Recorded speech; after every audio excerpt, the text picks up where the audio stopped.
Good evening, everybody, and welcome to the boat show.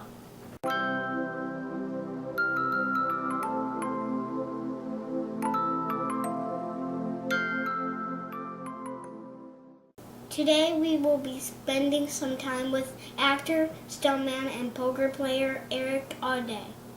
Erik has worked on films and TV shows such as American Sniper, The Mayans, This Is Us, and more, but is best known for spending 3 years locked in a Pakistani prison for unknowingly smuggling drugs in his suitcase.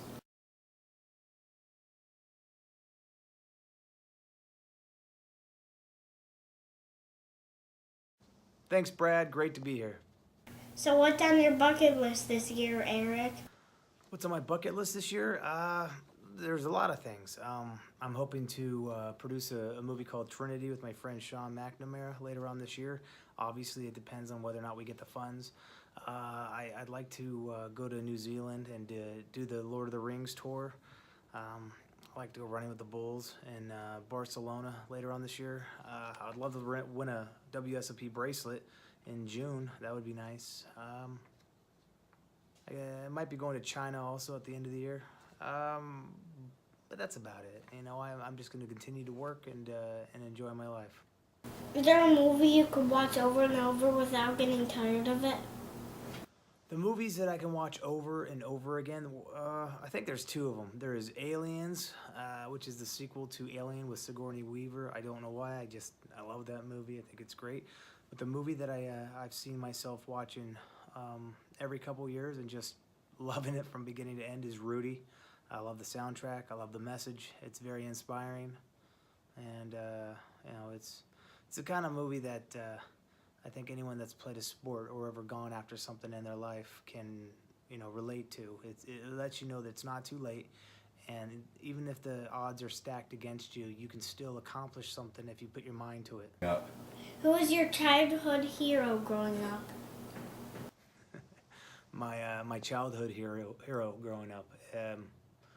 There was a few. I thought Bruce Willis was funny when he would crack jokes in a bad situation. I thought being sarcastic in the face of danger was cool. Arnold Schwarzenegger, obviously, because he was in such great shape and very strong. Van Damme, because he was cool at fighting.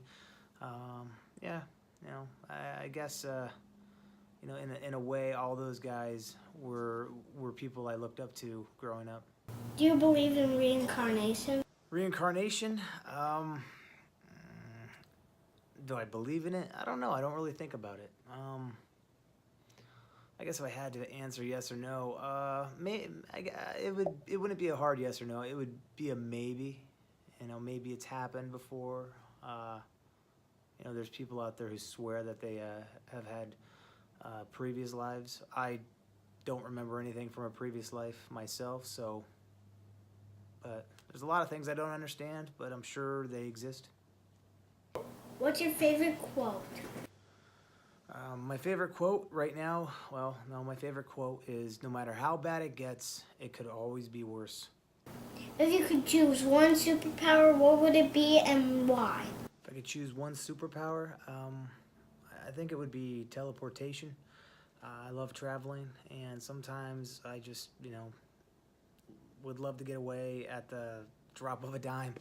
It'd be nice to surf on the other side of the planet and have dinner in Paris and jog the Great Wall of China and go swimming in the Dead Sea, camp out on an Antarctic glacier, and, you know, come back when it's too cold. Yeah, I would like to teleport. What was the worst injury you had while doing a stunt?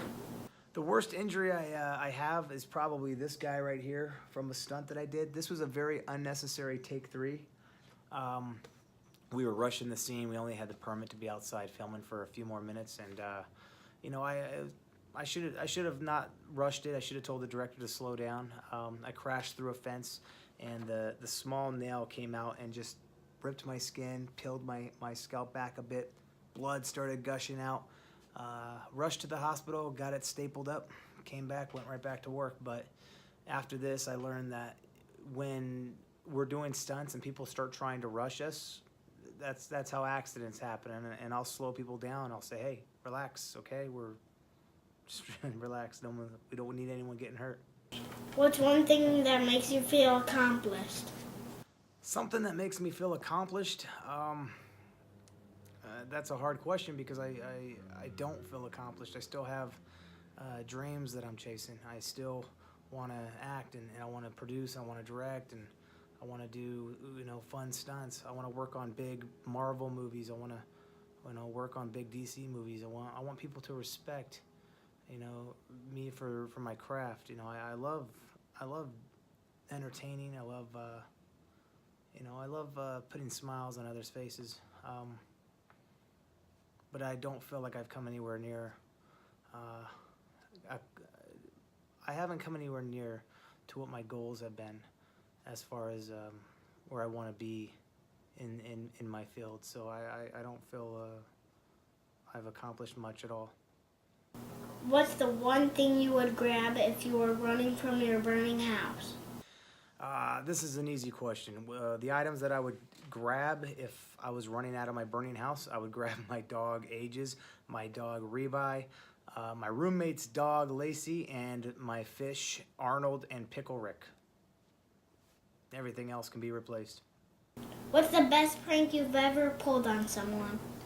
The best prank? I did a good prank recently. I was able to take a LAPD helicopter ride along, and they asked me if I wanted to go see my house, and I said sure. So I had reception on my phone while we were in the chopper, and I was able to text my roommate a few times, letting her think that police were after me and that I'd done something illegal. And she went out front to see if the cops were there, and that's when we hit her with the spotlight, and it freaked her out a bit. It was pretty funny. It was a good prank because I had the LAPD chopper helping me out with it. How would you do if you were in a zombie apocalypse? If there was ever a zombie apocalypse, depends. If it's World War Z zombies, I think we're all, in trouble. But if it was Walking Dead zombies, oh, I'd be fine. I would have no problem killing all my friends, and even the infected ones. Okay, now tell us a little about the new documentary, 3 Years in Pakistan. Yes, I have a documentary out about my life. I technically have 2 documentaries out about my life. I was on Nat Geo's Locked Up Abroad, and that only told 1 year, 2 months of my story, but a new documentary came out, which is called 3 Years in Pakistan, the Erik Audé story. You can get it on iTunes, you can watch it now on Amazon Prime. It's on 30 other streaming platforms. It's not on Netflix, not yet, but you can rent it for a few bucks, and it tells the full story. It lets people know that in a bad situation that it could always be worse, and that when everything is taken away from you, and I mean everything, the only thing you still have left is your pride and your dignity. And those are 2 things that I wasn't about to let anyone take away from me. I don't want to go too much into it, but it's a story about my life, and because of this story, people who have been suicidal, people who have suffered from PTSD, they've contacted me. They've told me that they've found strength in me sharing my story, and it's let me know that by telling this story that it wasn't all for nothing. So if you have time, go rent my documentary, 3 Years in Pakistan, the Erik Audé story, and you can hit me up on Instagram at Erik Audé, or on Twitter or on Facebook, but probably Instagram or Twitter are better, and ask me any questions you like, as long as they're as long as they're classy, I'll happily answer them back. Do you think the 3 years you spent locked up changed you for the better or worse, and why? Well, the 3 years I spent locked up over there, it's kind of give or take. Did it change me for the better? It did. It did, because there's so many things around me that I never would have, appreciated as much. When everything's taken away from you, you start to miss the smallest things.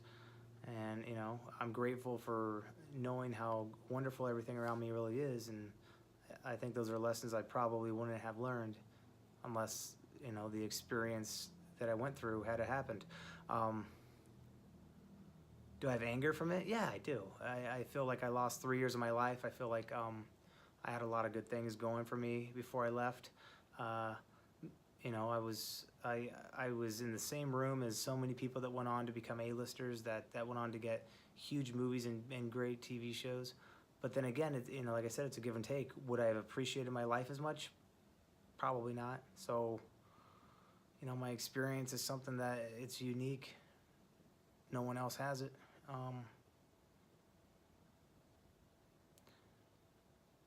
I'm mostly happy, but sometimes it's hard to shake some of the how some of the anger that stayed with me from there. Can you tell us how you learned to play poker? I learned to play poker on death row in Pakistan. The other Pakistani prisoners would play poker to help pass the time, and I was able to join in and partake, and I was awful. I was absolutely awful at first, but you play something or learn something over and over and over again, eventually you start to get good at it. And to this day I still play poker, and it's because of what I learned on death row in Pakistan. You play in a lot of charity poker tournaments. Tell us about your favorite cause and how we can donate.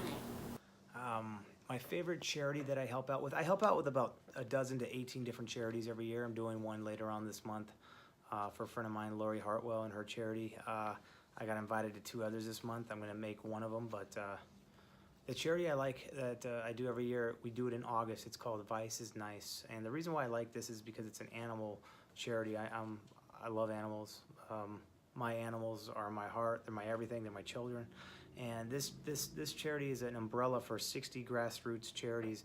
And what they do is they help out all these smaller charities that go out to no-kill shelters or shelters where they're about to execute some of the animals, and they temporarily adopt them until they can find them a forever home. So I've been helping with this one out for the last 9 years, and we've raised probably almost $2 million, if not more, and saved tens of thousands of animals. And that's my favorite charity. I mean, bottom line, if you're going to get an animal, go to the shelter. Go to the shelter. Find one to rescue. Don't go to a puppy mill. I rescued my dog Aegis from the shelter, and it was the best thing I ever did. She's my best friend. She's the most loyal companion I've ever had in my life, and I thank God every day that I have her. And lastly, you got your start at a young age. What advice would you give me if I'm ever going to make it as an entertainer? What advice can I give you if you want to be an actor or an entertainer? I would say you just have to be patient. You have to grow thick skin. If I can do it, you can do it. There is no magic to being in the entertainment industry. It's pretty much just luck of the draw for the people who make it, like really, really make it. But then again, it's also just patience and people who got up to the plate and took their swing and missed again and again and again until they got a hit. I've auditioned thousands of times, and I've booked a few of them, but there's been times where I haven't worked in like forever, and then all of a sudden I get job after job after job. I'm still auditioning for one-liners and small roles and everything, and I love it because this is the job, this is the industry that I want to be in. I've always wanted to be in. If you look at my resume, I've got so many credits. I've been in over 300 TV shows and movies and commercials and videos, but I've never really broken that barrier to really consider myself like I couldn't act full time. I couldn't pay my bills from acting. I still have to play poker. I still have to have investments. I still have to work outside the acting industry to make ends meet, and I've been very fortunate that I can do that. But I love acting, and it's the only reason why it seems like I've been very successful is because I've never given up. I've gone in again and again and again. It took me 11 years of auditioning for major crimes before I finally booked a role on it. It took me 9 years of auditioning for Bones, and I still never got a part on that show. I think it took me 10 years of auditioning for Grey's Anatomy before I finally got hired on that show. It's just not giving up.